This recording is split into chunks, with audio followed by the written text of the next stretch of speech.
is it all black and white in here? Good evening, Sonya. I've been expecting you. Well, yeah, we're doing the James Bond Kapow special. This is my call time. You win this round! Oh. You okay? I think I broke my kitty.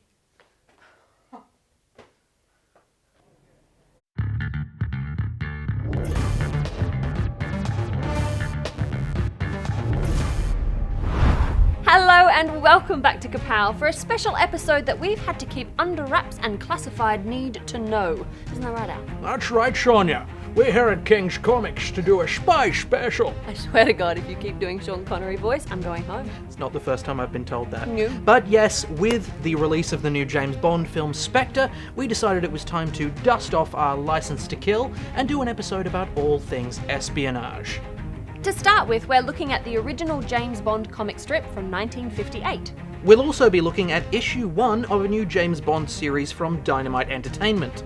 And volume 1 of Velvet from Image. Jill will be joining me to discuss our favourite spies of the small screen. And of course, we'll be letting you know what we thought of Bond's latest big screen outing. So put your feet up and maybe mix yourself a drink. I suggest 3 measures of Gordon's, 1 of whiskey, half a measure of Quina Lillet, shaken well with a thin slice of lemon peel. Or, you know, maybe a cup of coffee if you're watching this before 5 p.m. No. Hard liquor.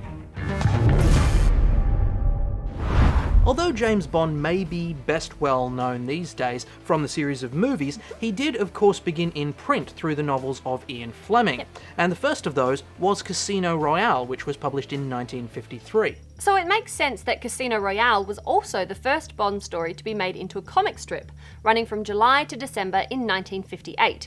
It was written by Anthony Hearn and illustrated by John McCluskey. With its 50s look, not to mention sensibilities, this is very much the classic Bond rather than the suave master spy we've come to know from the movies. So it is a bit of a culture shock. What did you think of this one? I actually really enjoyed reading this. I mean, I'm a kid who grew up watching James Bond and all different types of Bonds, so I've kind of gotten used to the way that Bond is. Sure. It's really interesting going back to how he was back in the 50s. There are certain... There's some views? things that made me a little Okay. angry, and then had to remember that it was the 50s and sexual politics were a little bit Why different did they back send then. me a woman? What is this, a picnic? Gotta love that sort of off-the-cuff casual sexism. Oh, and among other racism. things. Oh, sure. Yeah. But I have to But admit... that was in the novels. That's part of the That was charm. there. That was of the time. It was the 50s. Yeah. You know? It was a very different place. And that's the thing, like, when you kind of go back and read Bond in book form, which I've read a few of them, it's kind of... There's a couple of things make of you awkward. kind of, oh, hey, steady there, James. Steady there, James, You need what to are you go up to? Go to one of those meetings and, you know, cultural sensitivity training. That's right. Yeah. It's also, I always thought it was quite interesting because, of course, this was before movies. This was before Sean came along with his Panther this Walk. was a good 4 years This- before Dr. No. Exactly. Yeah. So this is our first look at James Bond, which I thought was really, really interesting. What is even more interesting about that is that what they ended up with in this comic strip, which was the first visual we'd gotten of Bond, wasn't what Fleming saw him as. No. Because Fleming actually got an artist to actually do what he thought, Bond looked was like. yep. But then McCluskey, who did the art for this strip, Yep. said that it was too outdated and pre-war. Yeah, he was more of a gentleman spy. Yeah, so he wanted something more, somebody more rugged, more Yep. masculine. Yeah. And that's what we ended up with. And he looks great. He Obviously, actually that does look must good. have informed the casting when we got to the movies. Absolutely. There's also a really cool introduction by Roger Moore who kind of talks about his time being James Bond and the films that he was involved with, and then it goes on to talk about how James Bond has influenced other writers and how as a character other writers have taken James and given him new stories and new adventures, which is, you know, there's not a lot of characters created that other writers have kind of come on board and gone, That's true. that's really cool, I want to make a James Bond story. You Yeah. know, and I think that kind of helps add colour to James Bond's backstory. You And I kind of- mean, this is such a solid story that Fleming Yeah. started with. Oh, I love Casino Royale. Casino Royale is it's a great Yeah. concept. It's, you know, it totally justifies we have to give one of our spies a lot of money to go and gamble. Gamble. It But actually it's manages Baccarat. to justify. Yeah, it is. Baccarat in the original, not which- poker. Which I don't think anybody actually knows how to play. They make it up. I think they really do make it up. do. People are just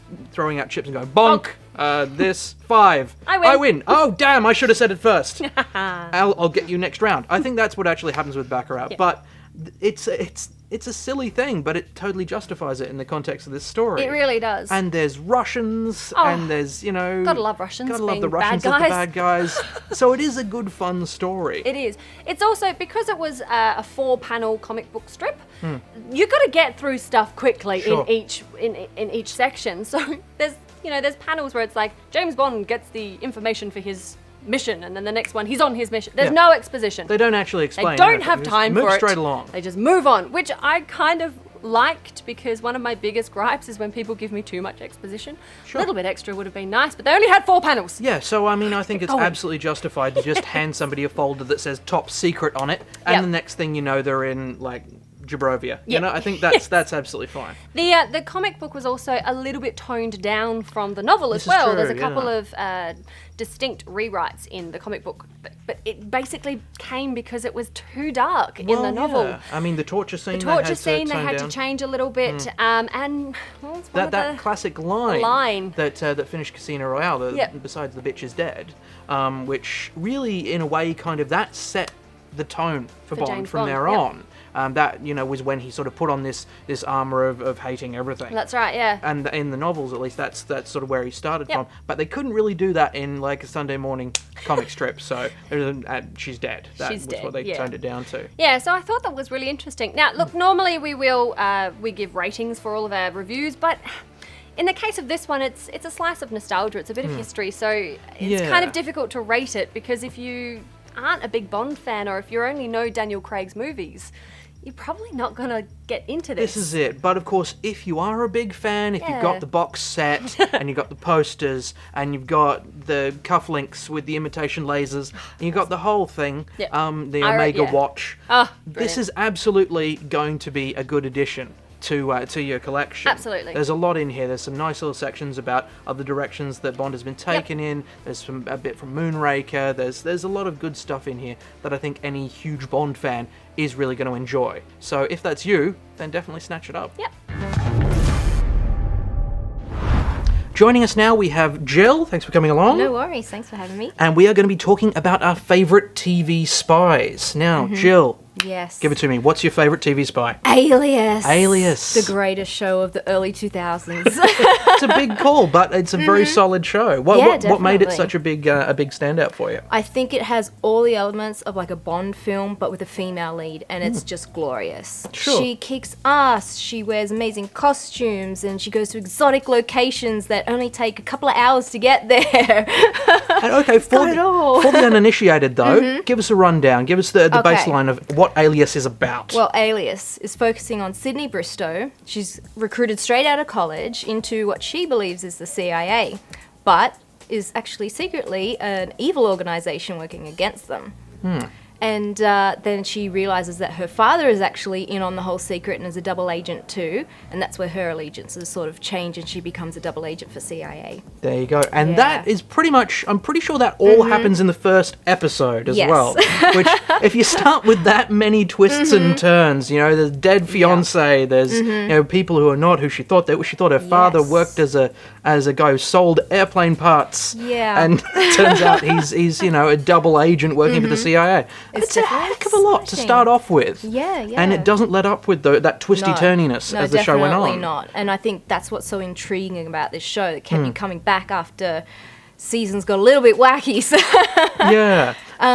the first season was focused about collecting artifacts for SD6, which she thought was CIA, which in turn became mystical objects. Yeah, the Rumbaldi artifacts. Yeah. And it was yeah. all sort of focused around her as this prophetic woman from Rumbaldi's past, and then maybe it's not actually her and it's the evil twin sister. There has to be an evil twin sister, yeah. Yeah. See, and I remember that being when the show got away from me a little bit too. Yeah, I agree. Yeah, it's when it was at its best for me was when it's just doing the proper spy stuff. Yeah. It's Yep. got the gadgets, and like early on at the start of every mission, there'd Yeah. be your little nerdy guy going, "Okay, this is this cool thing I've got for you today," Yeah. and there would be, you know, cufflinks with lasers, or, you know, something that maps rooms or whatever. Yeah, and the recurring bad guys as well. Sure. So throughout the season you were dealing with Mr. Sark and all these other baddies that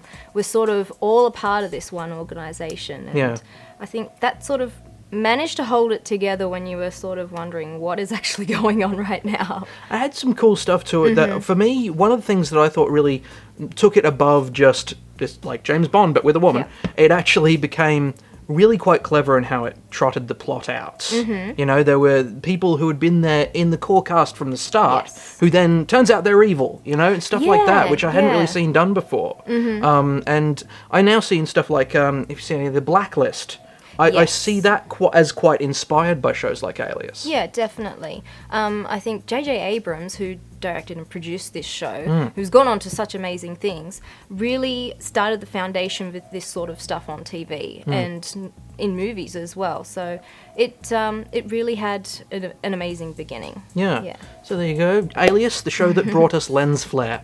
So that's its gift to the world. But absolutely a great show, I think. Yeah, definitely. Now for myself, if I have to go, my favourite TV spy, it's got to be Archer. The story of debonair master spy Sterling Archer, lead agent for an organisation called ISIS, which is run by Archer's mother, Mallory, who spent his entire childhood deeply scarring him both physically and emotionally so that he ends up a maladjusted man-child, who is nevertheless the world's greatest secret agent. It's solid comedy, it's very edgy, and it's one of my favourite things on TV. Now, what have you I watched have much? not actually watched Archer. I have seen bits and pieces of the show, and I find him insufferably stupid. So sell me on this show. Why should I watch Archer? Well, first of all, that's not an unfair characterization of this guy. He's a horrendous human being. But this is the thing, and this is the genius of it for me, is that this takes James Bond, if you like, as an archetype, and just goes, okay, if you met this guy in real life, you'd hate him. He's just a binge-drinking, you know, random sex having, murdering, just horrendous to everybody. Okay, And if you actually met him, you'd hate him. And that's the thing. What makes a person who's capable of doing that, just killing 50 people in a day, drinking an entire brewery, and, you know, then sleeping with 5 women and then going about his day the next day without any ill effects, seemingly. And that's where it starts. It layers on a character who sort of their cue is an insane German who may or may not be a genetic clone of Adolf Hitler. We've got just so many bizarre and insane characters. And it really does look at a lot of the tropes of spy fiction and points out quite how ridiculous that they are. Right, so it's like a parody on the genre. It certainly does start that way. What's really interesting about it for me is that it doesn't take a stance even on what time period it's in. You've got, it technically seems to be modern day. There are cell phones, there's the internet, there's people using phrasings that would be used today, and yet their computers look like old Amstrads. There's the green screens and everything like that. There's there's still a KGB that is their opposite number, and they're constantly doing missions against them, and yet somebody will get half killed and then will get brought back as a cyborg. So it just it doesn't take itself too seriously. Not even remotely. But you do get to love these characters, none of which are essentially good people. They're all damaged, insanely damaged people, but you learn to love them as you go on, and you almost because of their faults, you find them fascinating. And to me, it's one of the funniest shows on television. I would say, give it 3 episodes. And if you're still not into it after that, absolutely let it go. But if you can watch the episode where they go on an airship, and even though it's been explained to him that it's filled with inflammable helium, even despite that he keeps slapping cigarettes out of people's faces. If you can watch that whole episode and still not be into it, I will leave you alone on that score. I'll give it a go. It sounds interesting. So hopefully I've sold you guys on it as well. Again, Alias, fantastic show. If you haven't seen it, go back and check it out. If you have, might be time for a rewatch. Have you ever wondered what it would be like if James Bond was a woman and had been pulled off active duty for some reason and ended up as M's secretary? Oddly enough, no, I never have. Well, thankfully Ed Brubaker has. In his Image Comics series Velvet, featuring artwork by Winter Soldier collaborator Steve Epting, we are introduced to Velvet Templeton, a woman with a secret past that is about to blow up in her face. Now, I've read a lot of stories that subvert the James Bond-style mythos, but this one really doesn't rest back on that gimmick, which is great. Now, I'm pretty sure I know the answer to this one, but did you like it? I loved this. I am giving this a big old buy. Look, it's really... I love my spy stories. I love my Cold War spy stories. This has a woman in a Cold War spy story. Not some Surprisingly crazy, few of those out there. attractive, voluptuous, big-breasted, blonde-haired, crazy one. No, a 40-year-old woman who is scary and clever and better than all the others. And I loved that. Velvet Templeton has become my new hero. I think she's awesome. It's really nice to kind of come across a female character who's got her own agency. She takes control of her life, and, you know, she's got a bit of side to her. She's a bit scary at some point. Well, she's been through some stuff. She's been through stuff, and as you kind of progress through this first volume, whoa, has she been through some stuff. It's really, really cool, and I must admit, getting to the end of this first volume just had me going, no, where is more? I need was more. pulling my hair out. Oh, How can you leave it Don't there? leave it there. Oh, It's dang. so cool. And I must admit, Epting's artwork throughout this is awesome. It's so, it kind of really encapsulates that Cold War. It's evocative of the time. Oh, so much so. And the colour palette used is really good too. This is not a colourful kind of comic. This is not crazy hypercolour stuff. It's really quite neutral and monochromatic at points. Which is why it's so effective when it does go outside of it's that. punctuated by these amazing colours, like the Festival of Fools, Carnival of Fools. Yeah. That is amazing. And Velvet's whole outfit throughout that whole section. With the mask and everything. Yeah. It's just so wonderful. And it kind of does pull back all those memories of James Bond being in those kind of crazy out there situations with the crowds and the outfits. the outfits. They had to have. Yeah. And now we've got something more than just, you know, a tuxedo. Yes. She can do so much more with She's her got so much outfits. more that she can do, which is just awesome. Yeah. Cosplayers, check that out, because come on now. Look, I could wax lyrical. I loved this. The story works so beautifully. There's some really nice pace to it, but it's interjected with these quiet, reflective moments when you look back on Velvet's past and you find out a bit more about who she was and how she's ended up in this situation. So it flows beautifully. There was never a point where I was like, get, let's just hurry up. Everything just cause and effect just triples through, and it's wonderful. I really, if you couldn't tell already, I think they're getting really love this. Al, please say you love this as well, because I might have to stop being friends with you if you didn't. Well, no, I totally did. No, I did. It's an excellent piece of work. It's a great story. Brubaker, I hold him to a very high standard, Absolutely. and he doesn't disappoint.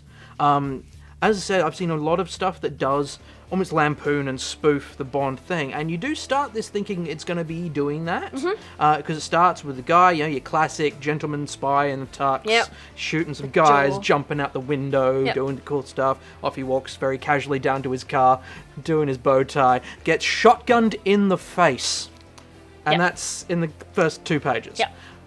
So that sort of it's a very much a bait and switch right Very at the much start. This is the sort of story it's going to be. No, actually, it's not so much. And then, of course, we have Velvet coming in and having to then find out what this is all about.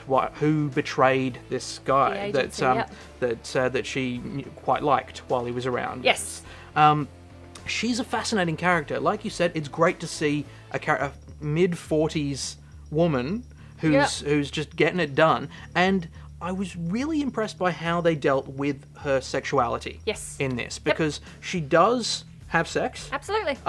She's, you know, she'll use it as a tool in her arsenal. Just as James Bond Much would. the same way James Bond does. She mentions when this special agent's died, she does mention that she slept with him at a couple of points, and that she has used a few of the agents for sex over the years. But that's, and I thought that was a great way. She actually owns that. Yeah. And there's nothing wrong with And it at all. I mean, that's another great point with at the beginning of the book when they're all sitting around having drinks and they've all suddenly all discovered that they've all slept with her and had no idea. And none of them have any None of idea them have any idea. who she actually is and how Yes. dangerous she actually is. Yep. Which basically proves that she's better than She's all better of than them. them. Yep. And she's a fascinating character for all that. Added to which, I love the fact this is set in the Cold War. Cold War spy stories. Was there ever a better time for spy stories than during the Cold War? No. I was reading an interview with Brubaker, and he mentioned that one of the reasons he wanted to put it there at this time was mobile phones. Yes. Mobile phones may have been very useful to humanity, but they're terrible for writers. It just makes it too easy to contact each other. It takes away the tension that you can build by dropping an agent in the middle of a city, and then he has to find his way out. Yep. No with bare calling for bones. extractions, thank you. know? And that's brilliant. I Yep. think that I whole agree. Tinker Tailor Soldier Spy era of spy fiction was always my favourite. Absolutely. And I mean that's the sort of mentality, the sort of time that these the Bond stories and all those sort of the the Ian Fleming and the Len Dighton, all of those genius spy stories came from. Yep. And this slots right in there like a glove. Absolutely. It's fantastic. It's very very much a buy from me. Has to be. Definitely running straight out to get volume 2. If you like spy stories at all, you've got to have this one on your shelf. Okay, guys, so the whole reason we're doing this super classified episode of Kapow is to celebrate the new James Bond film, Spectre. In a nutshell, Spectre tells the story of James Bond receiving a message from his past, which puts him on an adventure to find a new villain, who may have been manipulating events all along. So, Al, what did you think of Spectre? Well, I got to be honest, it was kind of a disappointment. I like that big pause you started with. Yeah, well, I've got to sugarcoat. No, look, the thing with this one is that it seems a lot worse the longer you think about it. Sure. Because its biggest problem is that there were so many ways it could have been better. Yep. It starts and then it just doesn't follow through. For me, that was a problem which covered everything. They would have really good setup. They had potential to go somewhere awesome with everything throughout this film. Yep. And there was not a single area where it followed through. It's true, I gotta agree with you on that one. And this became very frustrating from villains Yep. like henchmen who started off with awesome little gimmicks that never returned. From characters, Monica Bellucci. Yep. Much was made. So much stuff about was her. made about Monica Bellucci, age-appropriate Bond girl. So much was made of this. There was press conferences, everything. And she's in it for 5 minutes. Never returns. Maybe 7. She's basically a pointless character. She could have been played by anyone. That's the yeah. frustrating thing. You get an Very actress like frustrating. Monica Bellucci in Yeah. to do a role that could have been played by anyone. It's just, it's underused. Yeah, and that was very frustrating for me early on. But that was it became a pattern that went throughout the film. There was nothing but disappointment in terms of how things went. I really enjoyed the opening sequence, which is a bit of a bait and switch almost. It was starts very with cool. The Day of the Dead, and it's all really cool. And there's costumes and there's people everywhere. There's long tracking shots, Yep. and then there's fight scene in a helicopter And the that's music flipping around. that went and over with that, it helped to kind of push that along. there's a big It was great. explosion. There's moments of levity where he sort of falls out of an exploding building onto a couch and goes, huh. 'Cause You know, Bond would. That's proper Bond stuff. Yeah. And then it just falls apart from there. Again, there's just so many areas that this could have been cooler than it was. And that was very, very frustrating. The car chasers didn't have enough cars. And they were driving very apparently slow. No one goes out of their house after dark in Oh, yeah. Rome. Streets in Streets, the empty. centre of Rome, very quiet. Very quiet. Yeah, at 8 o'clock at night on a Friday. Yep. So so that just so many areas where it felt like they had watered this down. It was Yeah. just a diluted film. Yep. I still say it's better than Quantum of Solace. Well, yes. Because God, I hated Quantum was of Solace. terrible. But it's very pale imitation next to Casino Royale or Skyfall. Yep. Casino Royale still definitely Still my favourite favourite, of the new Bonds. Last thing though, Christoph Waltz. I went into this very excited about Christoph Waltz. Love Christoph. He plays a great villain. He does. You see that opening scene of Inglourious Bastards? He's chilling. And I thought they'd be carrying that through into this. And he just wasn't menacing. No. He just didn't bring that kind of creepiness that you No. expected, that he's capable of. Yep. And I think the only thing that I remember about his performance. Yep. It's the same thing I remember. Mm-hmm. Why isn't he wearing socks? Why wasn't he wearing socks? Not wearing socks. You can't be a villain and sitting there in pants his that are pants slightly were too too short, and no socks. I don't know why. It's a scene where James Bond is getting tortured, Don't but care. I couldn't pay. Like, oh, you may have drills going into your head. Don't care. Why isn't he not wearing wearing socks? That drove me insane. And you can't. A guy can't be menacing if he's wearing slip-on shoes and no socks. That's just not menacing. Like, you expect him to offer you some ice Sandwich. Yeah, it's terrible. No, I totally agree though. I had exactly the same thing, especially when you know who this character is, when it's all revealed. Yeah. And you should be going, oh, this is going to get... Oh, scary man. No, you're like, is he allergic to socks? Yeah. Does he just like the feel of leather on his feet? Like, what is going on there? Is it just because it's really hot out and he's like, I just Maybe. can't face socks today? Maybe, I don't Did know. he forget them? Did he not pack them when he went to his evil Maybe lair? he's absent-minded. Yeah, which, again, does not help with the menace. See, and again, the fact that we are so focused on this tiny character flaw, it kind of proves the thing that it's just a film that is a little bit kind of, I don't know, half-cooked. It doesn't go nearly far enough at any point. No. And that's one of my major gripes as well, especially with one particular character, Madeline Swan. Yes, yeah. You could have had a very cool Bond girl. Yeah. Like, yes, there have been, all the Bond girls are cool. It's Sure. just, To lesser part and or parcel greater being a Bond extents, girl, yeah. yeah. But you could have had a really interesting modern Bond girl who can look after herself, can handle her own weapons, can fight her way out of a melee if she needs to. Yep. But instead, they set it all up, and I was so excited. There's a fight sequence on the train, and I was like, oh, and they went, yeah, but we're not going to do that anymore. But now she's out of bullets. Nah, and we're not going to do that anymore. And in the big culmination, instead of her actually being able to throw down and be really awesome, she's just being dragged along by Bond. Yeah, and that really lackluster escape from the evil lair. No. Where it's just like, okay, yep, I've shot 5 guys, That's enough. and now I'll just walk out, and the place will explode for no reason. No reason.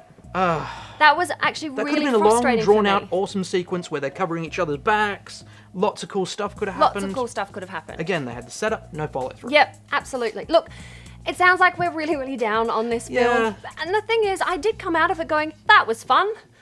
Yeah, it's not terrible. Then I started thinking. But the more you think about Yeah, it, the it's more true. you realise what it could have been. It's Had they done just something else, had they brought Yeah. Monica Bellucci back as the real bad guy behind it all Would at have the been end, awesome. that would have been awesome if they had followed through with any one of a dozen things. There is one part that I really, really loved, and that was Andrew Scott. I sure. love him as an actor. I think he is the best kind of creepy guy. He does the best sneer Oh, it's I an have ever impressive seen. sneer, It's yeah. so good. And I do kind of feel like sometimes it's just, you kind of look at him and go, nah, Moriarty. Yeah. He's doing a Moriarty thing. Because I don't know whether maybe that's the only thing he can do. Maybe he is genuinely evil. But I don't it know. works. Yeah, it it works worked for him. so well. I loved the power play between him and M with Ralph Fiennes. With the whole kind of politics between MI6 and the new security.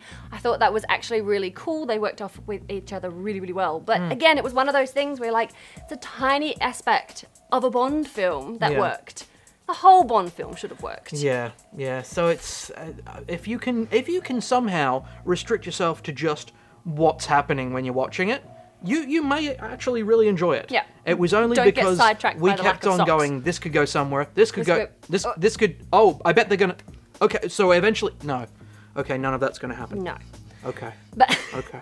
look, but by all means, please go and see Spectre. Sure. Celebrate James Bond being James Bond. And, Yes. you know, he does do James Bond. He does it. Yeah, he's to, he's you know, bonding. he's bonding around. Yes. It's fine. And I did come out of it going, that was fun. Yes. That was fun. It is fun. I mean, this is not one that I would say trash can it. It's certainly a serviceable film. Yep. It just could have been so So much much more. better. So much more. But look, guys, once you've gone and seen Spectre, come back to us. Let us know if you feel like us that it could have been so much better if just that little bit of tweaking happened, or whether you really, really loved it, or if you really, really hated it. That's fine. We like to know those things too. Either way. That's all good. Let us know on the Facebook, Twitter, or on YouTube comments.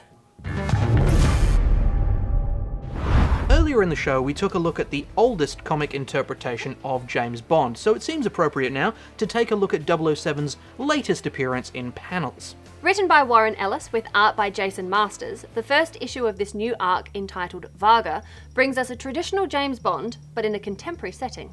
You can see that Ellis is trying to lean more towards the original novels with this one, but still providing nods to the film series. How did you feel about the combination? Okay, look, I did enjoy this one. I'm going to give this one a borrow. It is a good James Bond story, but the problem with James Bond stories is that they follow a kind of pattern. It's crazy action, then lots and lots of quiet and talking and setting up the thing, and then a bit of action, and then a bit of quiet talking, and then crazy action. So I want to see this on a graph. Here's a chart. So the problem with having a James Bond comic is, of course, the first issue is going to have crazy action for the first couple of pages, and then a lot of talking.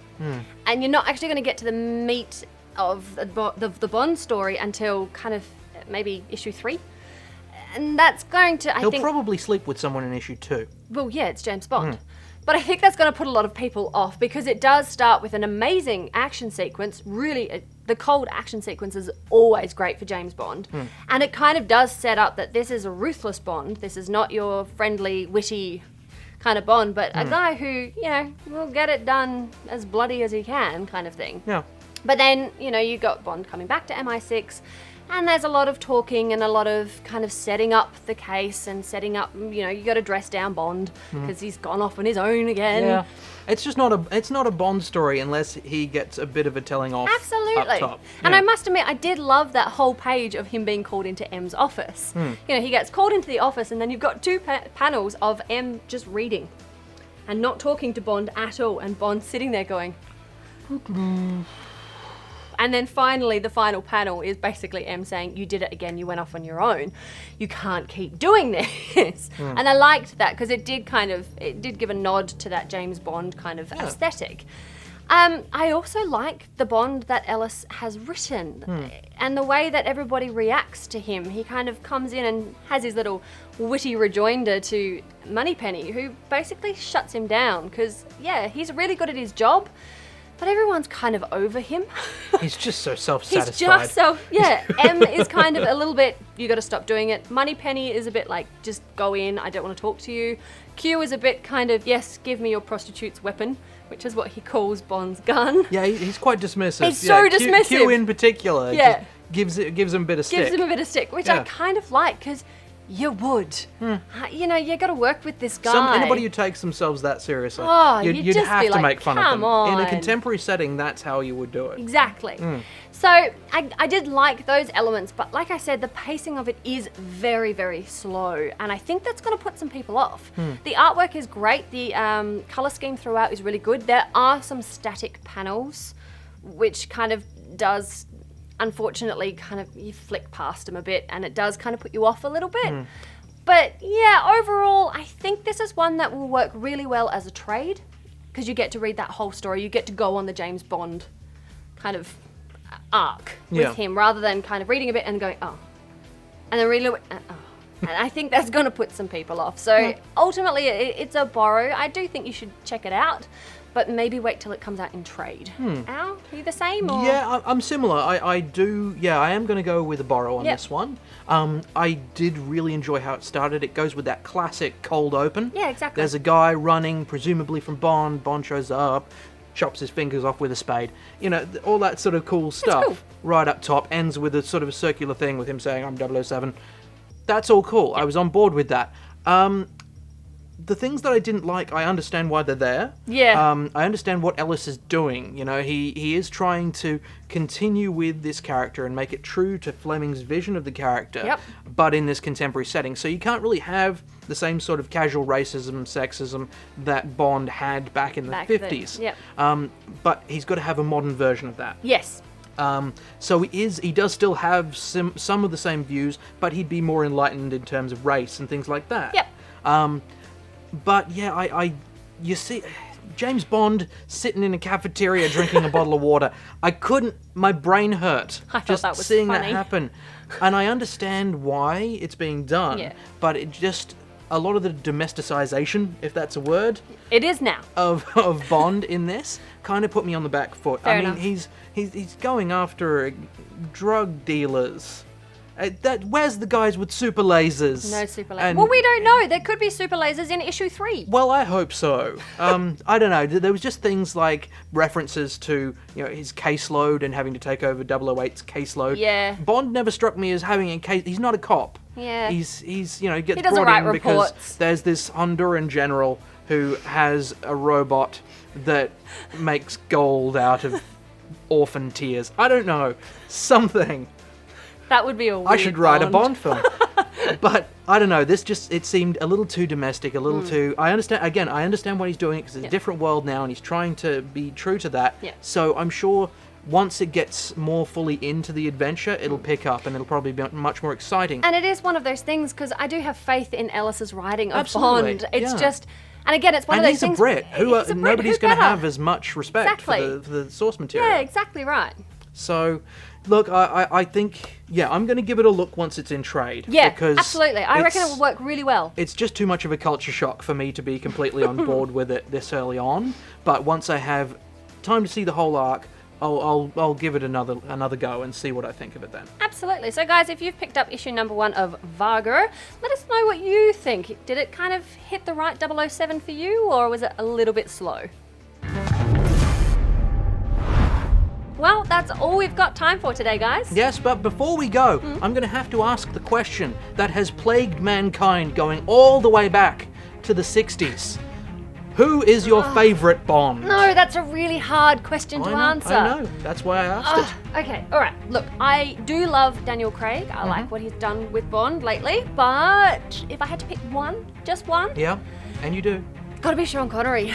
The original and the best. Has to I'm be. afraid. I just think he encapsulates that Bondness that I have in my head whenever I think of James Bond. He got the gig because he walks like a panther. Yeah, that's the Serious. story, isn't That's it? the That he story. was walking away from the audition Yep. and that's what he looked like. Yes, so it's Mr. Connery for me. You? Yeah, fair enough. Well, look, I am going to have to say it's Sean. It has to be Sean. I think growing up at a certain place and time, it was pretty much essential that you had to like Sean Connery the best. of Eyebrows Bond. were excellent. Absolutely, everything about him was excellent. Even in like a flannel sort of thing with the shorts, and it's not a good look, Not a and good he carried it off. He did. But since you got to back up with Daniel Craig, Yep. I'm going to go Timothy Dalton. He brought a kind of a darkness and brutality to the character Yep. that I think in the movies they had moved away from how Fleming had Sure. portrayed him in the novels, which was quite a dark kind of character. Dalton brought that back, and I think Craig does it as well. So it's a good way of tying those two together. Our second best after Sean. Yes, definitely. Well, guys, let us know who your favourite Bond is in the comments or on Facebook or Twitter. And who do you think should play the next 007? Till next time, guys. Bye. Bye.